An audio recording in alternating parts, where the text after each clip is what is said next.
Hello, hi everyone. I can see a few of you filtering in already. That's great. It's just me today. Strange to be talking to you just on methods, but welcome along. Happy to have you here. I'm Phil, the English writing coach, as you can see there on the screen. I'm a writer, I'm a coach, and I'm English. That checks out. All three of those are true. I usually work with writers who use English as a second language. That's who I help. I write fiction, I write content, I write stuff on LinkedIn, articles, courses, lots of different things. And today we're going to talk about your writing income, and how to find that next $1,000 of writing income. Hopefully an attainable target. We'll talk all about that, and there will be plenty of time for questions. We'll wait just a minute or so for other people to join and filter in. I can see about 20 people here already. So let me know in the comments who you are, what you write, and that'll be a great way to introduce ourselves. I hope everyone out there can hear me okay, and that I will be able to see your comments. Great, I can see some comments already. Wonderful. Maria Virginia, welcome. Very nice. Erica, hi, how's it going? And LinkedIn user, mystery. I'm not sure why that always happens, but I think it's if it's somebody who I'm not connected to joins. Whoever you are, LinkedIn user, welcome along. Hope you enjoy the show. Right, what are we doing today? Let's get into it. I'll keep an eye on the chat. And as I said, plenty of time for questions. We'll aim for 30, 40 minutes. I don't know how long this is going to take to get through, but I don't want to keep you too long. If you're watching on replay, hi. Some people watch on replay. And yeah, there'll be time for questions at the end. If you've got any questions, just type them in the chat. I will spot them, and we will go along. Right, here we are. The session is called Find Your Next $1,000 of Writing Income. I thought I'd titled the slides. We've got a few slides. This, go from 0 to 1,000 with high demand writing skills. That's how we get there. It's supply and demand, right? People don't pay $1,000 for nothing. They want to pay it for something which is in higher demand. And we'll get into what that really means as we go on. LinkedIn user says, just showing this now. I float and I write about black magic and marketing. Wow, okay. Let's hope that's a high demand writing skill and you can reach that $1,000. All right, great. Let's get straight into it. What are we doing here? Why are we here? This session is not going to be about finding a job. That's a different skill. Lots of great advice on that on LinkedIn from other people than myself. There's some good practices definitely to getting jobs, but this session is not about applying for a job and getting it. That obviously would net you much more than $1,000. We're talking about something different. There is no template. There is no blueprint. I'm sorry to tell you this. Anyone who says, here is exactly how to do it, it's rubbish. You know, all these people who are saying, hey, follow my template and you will get X. Yes, we have a guide, we have some tips, we have some ways and advice to do things. But if there was a surefire way for you to get $1,000 today, everyone would be doing it, right? And I wouldn't be here trying to help you get there. And I should say it's something that, you know, I care about myself. I'm a writer. I want to get that next $1,000 too. So I'll be sharing a bit of my experience, and everything that I tell you today is also based on things that I've done or I'm currently doing. So I hope that leads me to be seen as someone who's a bit more trustworthy than the follow me bro. There's no pretty pictures because I couldn't be bothered to do them. You might notice a little badger down there in the corner. That is Madge. She's a mascot in my community. More about that later. And I will try and sell you something. Spoiler alert, don't worry. If you don't want to buy it, then you don't have to. The purpose of this session is to help and to see if I can help you even more. And you'll even get the chance to buy that something for free or to try it for free. So no worries there. It's available to all. Who do I hope is here? As I say, I can see about 20 of you in here, so that's great. Maybe there's more people watching on YouTube and Facebook or replay too. I hope so. Who are you? Freelancers, hopefully, could be freelancers in any industry. I usually work with writers, but of course, many people have to write to sell their services. So this isn't just for writers, but we are talking about writing income today. All different kinds of writers, I expect, and we'll get onto what that means soon. Basically, if you are looking for extra income, so what we're talking about with this $1,000, it's not how to get it tomorrow. It's not how to get a job. It's how to add that as additional income. Let's say you work in a job and you want to get writing income on the side, or let's say you work as a freelancer and you want to expand your services. That's who this is for.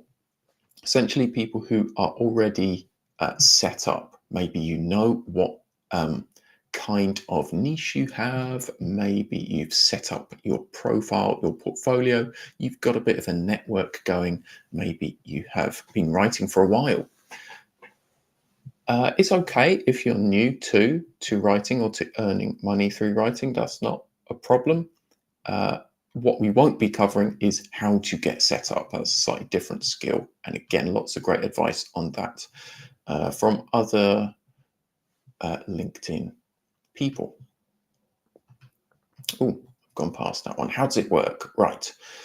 As I said, I'm not going to sell you the six-figure dream. We are talking about a small goal and how to get there. Now, when we do get there, $1,000 isn't going to pay for your life forever. It's not going to change the world for a lot of people. But the idea here is a different approach. It's to reach a tangible goal by expanding your services. So let's say we reach that $1,000. Well, hey, maybe we can add another service and reach another $1,000.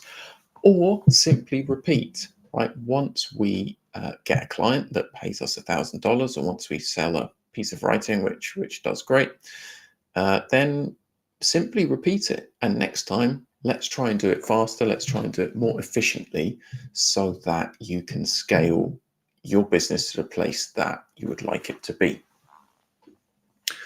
Also, I'm not telling you to do this in 1 week, in 1 month, in 1 year, in any time. Everyone goes at their own pace. Everyone has their own career, their own life, their own stuff going on. So, important thing, yes, it's good to have a time frame that you wish to complete things in, but that's going to be different for all of us. So, there's no time limit on this. I'm not saying, hey, you have to, do this in the next 1 month or you failed.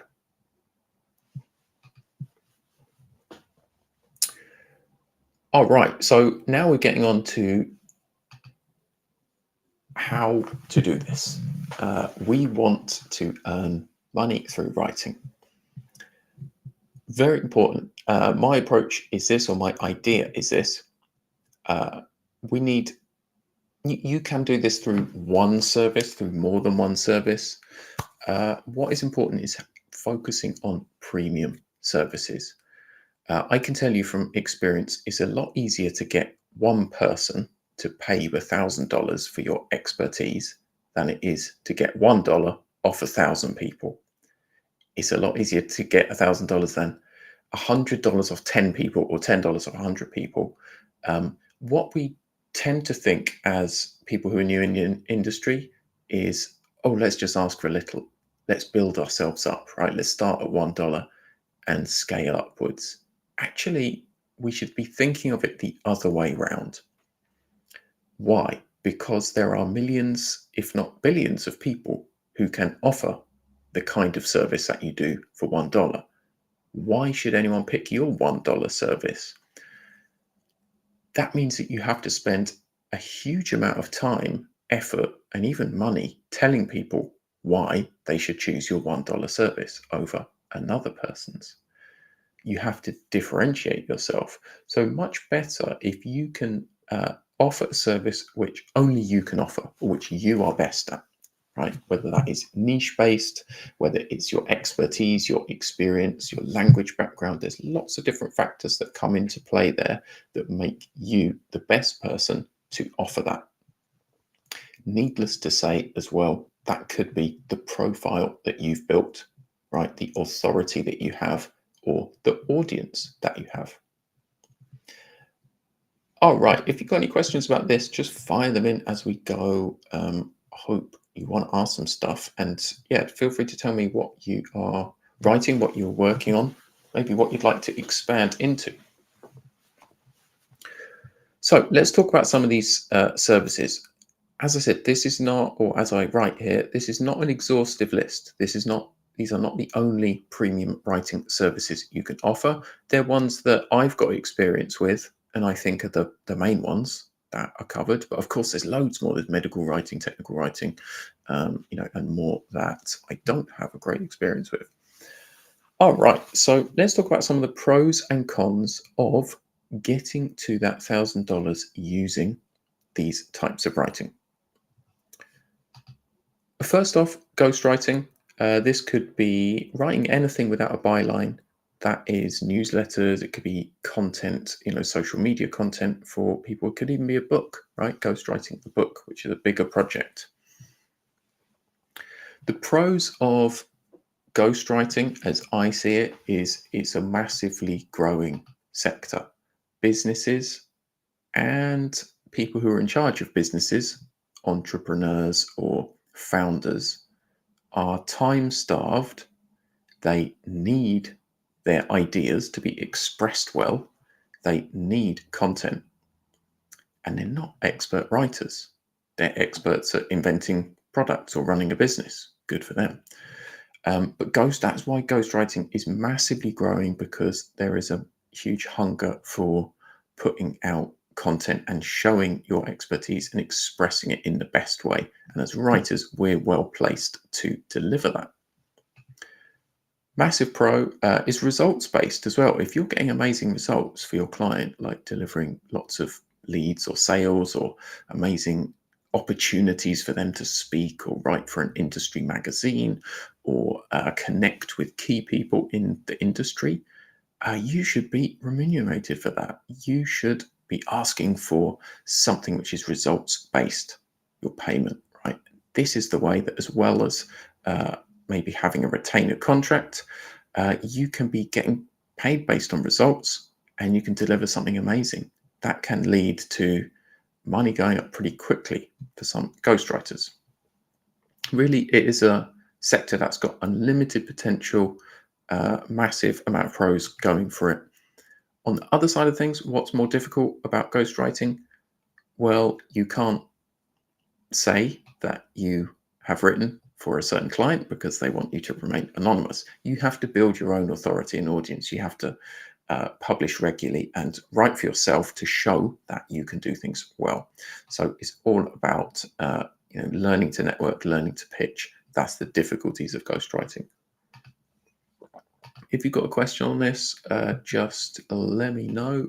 Add it into the comments. Welcome along. I can see a few more people joining now. That's great. So thanks for coming along. Just drop in the chat where you're from, what you write. And yeah, we're talking about premium services to help get us from $0 to $1,000 and then do it again. Okay, content writing, copywriting. Of course, these are slightly different things, but I've put them together because it's essentially writing for a client, usually a business, but often you can credit yourself. You can say, I wrote that, put it in your portfolio. Pros, we need expert content. So if you have a niche, if you write in a very narrow niche of, the diamond mining industry, well, there's probably not that many writers that specialize in that. So you can deliver some good premium content and copywriting for those mining companies. And maybe they can deliver some diamonds. The whole idea of content marketing and SEO is pretty well developed. So you don't really have to fight people on why they need websites full of articles and blogs, right? They know they need them, companies know they need them, and they need writers to deliver them. So you don't need to educate your clients. What are the cons? Well, as this is a very developed industry, it's competitive, right? There are millions of SEO experts and article writers and content writers out there fighting to compete with you. So as I said, it can be good to have a niche and contact the right people. We've also seen AI and budget cuts in the last year or two. That is something difficult about this industry, probably more with content writing there than copywriting. And if you're working for agencies or working a job that is just demanding more, then writers can get burnout, which is not good. Something that I've experienced. Burnout blocks, things which are going to mean that you're going to need to take some time off. So yeah, some pros and cons to that. Publication. Yeah, what I mean by publication is submitting your original writing, your original ideas to publications, to magazines, to websites, to portals that will pay you for the privilege of publishing your great articles or stories. Could even be fiction. As I said, I've got lots of experience publishing fiction, being paid for my short fiction, my short stories. Now, the pros, if you are published in a magazine like Business Insider or Forbes or the Paris Review, you massively build authority, right? You can stick that on your profile and say, the New York Times published my article. Well, amazing. Like, people really trust you as a writer, as an expert, and you will probably get more work through that. You can pitch one piece if you've got a great idea to many publications. So when you own the idea, you decide who you pitch to. You can get the best price for it and hopefully get that work published. Now, the cons, it's difficult. Even if publications are asking for pitches or asking for submissions, then it's very competitive. You really have to do your research on knowing editors, knowing the publication well. Having a relationship with them is best, and it was also a shrinking market. Magazines and traditional press and publications. We've seen that going down.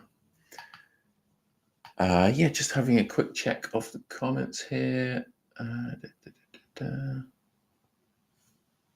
Thanks for your comments. Right, where were we? Editing. Yes, if you're an expert writer, if you're someone who has spent a lot of time, completed courses or training on editing, or has simply got a long experience in the industry, then you can help other writers and companies with their content through editing. This is a premium service. Editors for books, for fiction books, can be paid thousands and thousands just for that one project. So don't discount it as a way to earn money. Certainly, a bigger project could net you up to $1,000 or more, as I said. And the cool thing about editing is that if you deliver advice which is really beneficial to the writer, to the company, that builds such a good relationship. It can turn into a job. It can turn into a long-term opportunity. So that is a good one, as I said, for more experienced writers. The difficulties, well, you really need to be immaculate on your processes, on your systems of how to ensure that content is error-free, is the best that it can be. You need to be a good people person and phrase your feedback in a in a constructive way, you need high-level skills to do that. So, as I said, those are some premium services that you might want to think about launching, expanding, or starting, or continuing to get to that $1,000. These are going to be the way, really, that you get serious income. And as I said, the idea of reaching $1,000 is a tangible target. And when you've got that, you can say, yes, you know what, I did it. I've written 3 articles for this client. They've paid me $1,000, and let's go again. I want to write 5 articles for them next month. Go again, do it better, more efficiently, or expand and think, you know what, with this client, I could offer some editing for them. I could say, I've noticed some of the other blogs could do with some editing, and I can help with that. This is the way to scale and grow as a writer. It's not to shoot for the stars. It's not to say, hey, I'm going to build up my personal persona to 1 million followers and flip a switch and get $1 million. People will tell you that works. It doesn't. And it takes a lot of, often those people want you to follow their blueprint and pay them for the privilege. All right, any questions on premium services? Fire away. Let's move on to what I call auxiliary services. Auxiliary, oh dear, this should have a double L in it. No, it shouldn't. I'm doubting myself here. Sometimes as a British person, I get a bit confused about whether we need double letters or not. Google is saying not. Anyway, auxiliary, I hope it's spelled like that. And what it means is a side service, like an extra thing. I don't really like using side gig because the word gig shows that it's not really your main focus and that you don't deserve to be paid properly for it. This is work, this is effort, and you do deserve to be paid for it. But an auxiliary service is something you offer or do on the side to complement your premium service. You could choose several, but of course, the greater the focus you have on one thing, the better results we get from it usually. So you might want to choose one, you might want to choose more than one. What are we talking about here? Freelancing platforms, reviews, it's like book reviews or product reviews, translation, Medium and Substack writing platforms, and self-publishing. Now, many people might be a bit surprised. They might think, hey, these are like main premium services. Well, let me explain my thinking as to why it's best to use these as side services. First off, freelancing platforms. I'm talking about things like Freelancer, Upwork, Fiverr. Lots of writers have had great success on these, and it's been a main source of income for people. However, it's a bit dangerous to keep all your eggs in one basket because suddenly AI comes along and it's bye-bye content writing opportunities on Upwork, or suddenly a new market comes along, a new country is included in one of these, for example, and companies and people can outsource work for cheaper to others. Also, I'd say both of those platforms, Upwork and Fiverr, are experiencing a slow death. The initial phase of onboarding freelancers so they have a great marketplace is where the terms are favorable to freelancers. This was Upwork in 2016. Plenty of work. If you knew how to get a few clients, you'd do great. You'd be earning good rates. And now there's so many freelancers, so many people really desperate for $1, $2 work. The terms are worse. You have to pay for everything on Upwork now. You have to pay to log in, probably. But they keep making the conditions worse and less favorable to freelancers. So eventually freelancers will move elsewhere.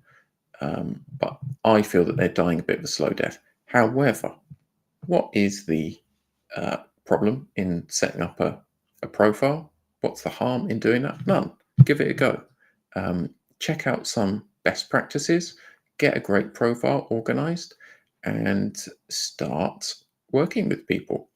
This often is more of a ramping up, so you write a blog for $10 and the next, once you've got a few clients and reviews, then people will trust you to do work which is more premium.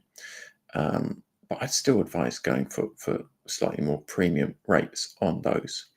See that as a bonus, as something extra that you can do, and watch how it goes. Book reviews. I didn't do pros and cons of freelancing platform. Pros, obviously, are that clients come to you. If you've got a good profile, people contact you and say, hey, Mr. Debate has said, keep going, bro. I will, don't worry. Or maybe that's to someone else, I don't know. Where was I? The pros, clients come to you. That's pretty good pro. You don't have to chase people around the internet, send a bunch of cold emails and pitches and things to attract clients. If you've got 100 reviews and you're a top rated Upwork writer and you charge a rate that people like, then they will come to you. So that's cool. The cons, well, it's very competitive in that those open rates will likely be lower because you're competing with many people on price, and Upwork take more and more of your money. Not just Upwork, but these freelancing platforms. Okay, on to reviews. We're talking about book reviews here. I think it's a bit of a untapped market. People are self-publishing more and more and more books. They need reviews, both to boost sales algorithms on Amazon and such, but also for qualitative purposes. They need these reviews to share and to say, hey, somebody read and liked my book, and this is what it's about. And they need them to sell the book in the first place so that a reviewer can write what they got from the book, what it's about, in much more detail than just a book description, something short that we'd see. So they're really helpful. You can do this by building your own channel platform as a reviewer, as a book blogger, or it could be any other kind of product, right? It could be a service reviewer or product reviewer in a niche. You can also write for review websites. I think there's plenty of websites that will take on experienced writers who are able to, read books or test products and write reviews for a fee. It's probably unlikely to be a high fee, a premium fee. So pros, growing market. This cannot be done by AI. A totally new book that some business guru has written cannot be reviewed by AI because it's novel content. It's new. It's unique. It's not something that AI can pass from the thousands or millions of pages on Google. So that's cool. It's something that must be done by humans, and it can lead to other work as well. Let's say this business guru really likes your review. Well, maybe you can do other things for that person.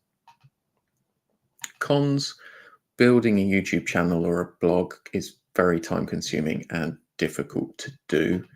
I recommend having a niche. Again, if you review books for golf pros or something, well, that's a niche.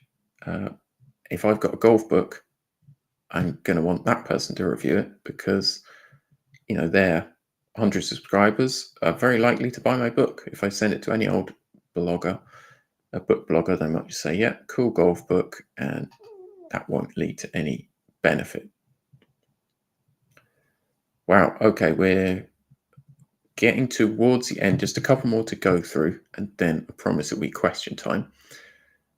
Translation. I want to be clear about this. I don't recommend you pass yourself off as a sworn translator. Don't lie. Don't say you're a professional when you're not.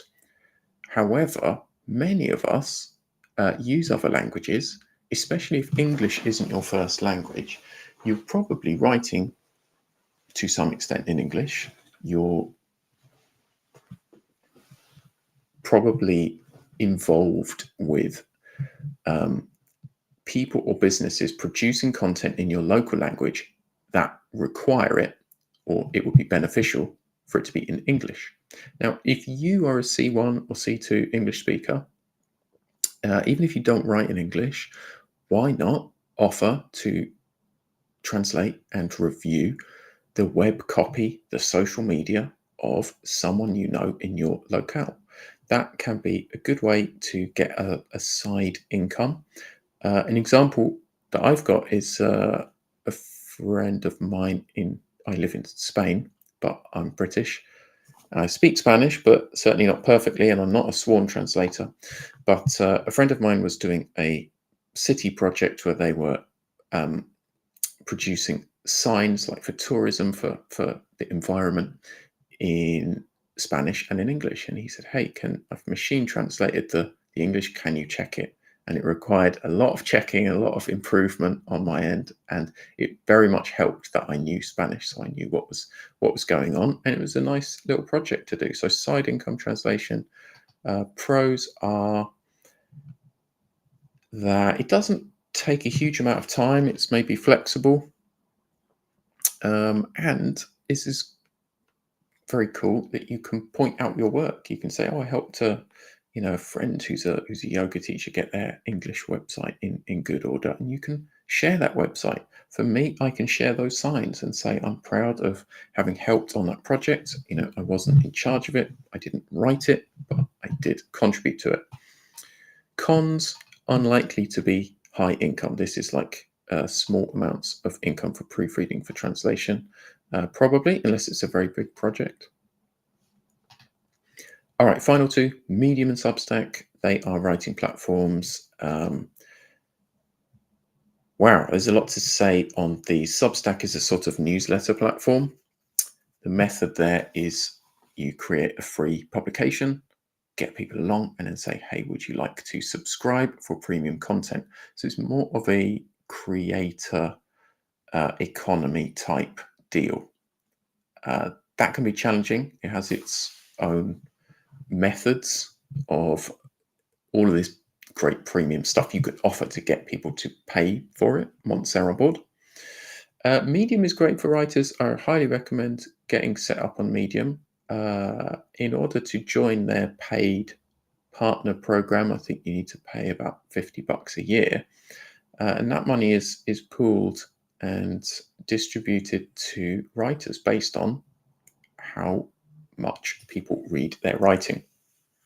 At the very least, Medium is good practice for writers to publish in different places, to test things out, to see what does well, to see what doesn't, to find a niche community group, or to syndicate what you've already written. If you're already writing a newsletter, LinkedIn articles, Substack, why not publish it on Medium as well?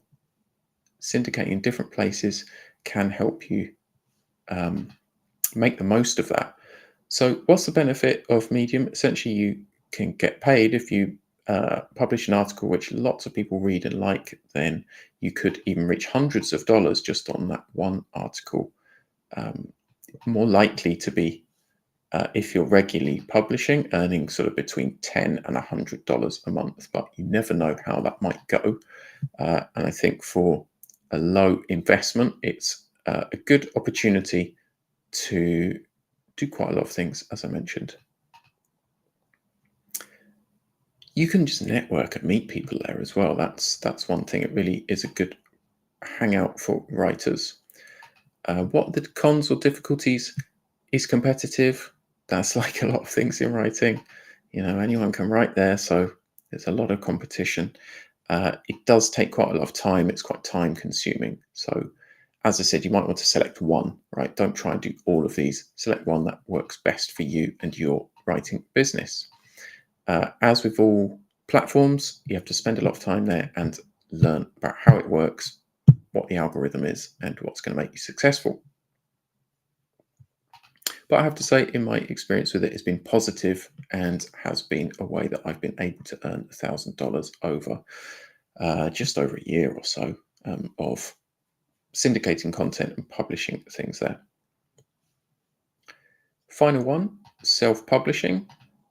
Of course, self-publishing is a massive undertaking, and can be a full-time job for people. This could be on Amazon, it could be on Gumroad, it could be on, I don't know if there's other places you could self-publish, I suppose, Ingram Spark and distributing things that way. So this is for books, for guides, for things like that, which is maybe more in-depth content and writing where you have expertise. In my case, it's been guides, but also fiction. I have self-published some fiction. That's something I'm working towards doing again. The pros of doing this is a book brings a lot of authority, brings a lot of people. I remember when I published my first book in 2018, suddenly people understood what I meant. I said, I'm a writer, and people said, okay. And I said, hey, I've got this book. And people immediately got it. They're like, oh, writer, book. Okay, this is somebody who is real, who really does it. And although digital writing is and the market is quite different now, non-writers still equate writing authority and expertise with having a book. So that is great if you can do that. And that authority translates into other areas, right? For example, though my fiction books don't sell millions of copies, I can do creative writing workshops and courses because people say, hey, this guy's been published, this guy's got books out.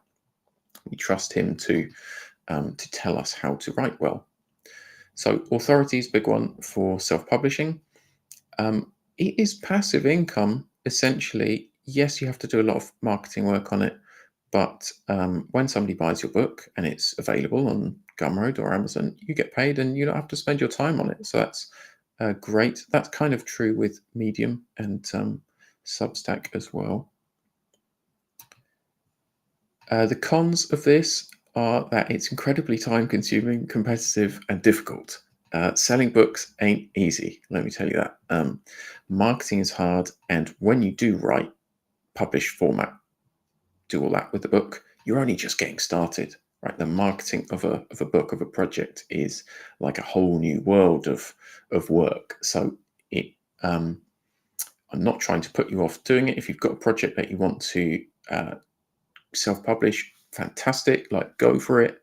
It is a big amount of work, and I'll just give a word of caution not to expect the world, not to expect to be the next J.K. Rowling. Treat it as a business, just like you do all your other types of writing. Have it as a side, as an auxiliary service that you do instead of your main thing, because you are rather putting all your eggs in, all your time in one basket. And if it doesn't come off, we need to learn and fail and try again with a lot of things. So do it as a side business, and that may help. There's also costs associated with self-publishing. So that's another thing to think about. If you put a book out, it may cost you thousands in terms of editing, covers, if you want a quality product, sorry. Wow, okay, I've been talking for 40 minutes now. I don't know how that happened. General tips. First thing to do, get set up for business. You can jump in, but you're more likely to be successful if you have the foundation set. As I said, things like getting your portfolio together, your profile set up, and your network in place. Of course, that goes along, and you change things as you build, as you reach those $1,000 milestones, but getting set up really helps. Go premium. Don't start with $1 services. Start with $1,000 services. They won't come rolling in, but as I said, much easier to sell one person on your $1,000 idea. And stick with it. Don't expect this to happen tomorrow. Stick with the systems and processes that you put in place for 3 months. If they're not working at all, review them and think, hey, this isn't working. I should change something. But if you're pitching to magazines, for example, and after 3 weeks you've got nothing back, well, so what? Keep going for 3 months, and then if you've got absolutely no responses, then maybe think, hey, I should be doing something different here. All right, it's selling time. Here we go. At least I'm honest, right? I run a community of multilingual writers. You can see that down here on the bottom. They are all these cool people in picture, plus more. We've got about 70 people in the gang at the moment. What do we do? It's a forum where we all chat, and there's loads of courses where you can learn stuff. We network together and swap ideas, get better. And most importantly, one of the things you need in order to reach these mini milestones of $1,000 is accountability. So that's the reason I started this challenge. It's called the $0 to $1,000 challenge. And that's what we're doing in my community. I'm just going to see if I can load it up and share a picture. I should be able to. Just a quick pic of the forum. Here it is. I hope I'm not sharing anything confidential. I don't think so. This is what our forum looks like. As you see, we've got lots of members, lots of posts going on, and there's people chipping in, there's writers pledging what they are going to do in the challenge, right? There's writers saying, hey, I am ready to make $1,000 on Medium, and I want some support and help on that. Or they're saying, my idea is to write articles and to pitch those to magazines, and I'd really like to reach $1,000, say within 6 months or within 3 months. Having the support and accountability to do that, and everyone else chipping in with tips, is the way we get there.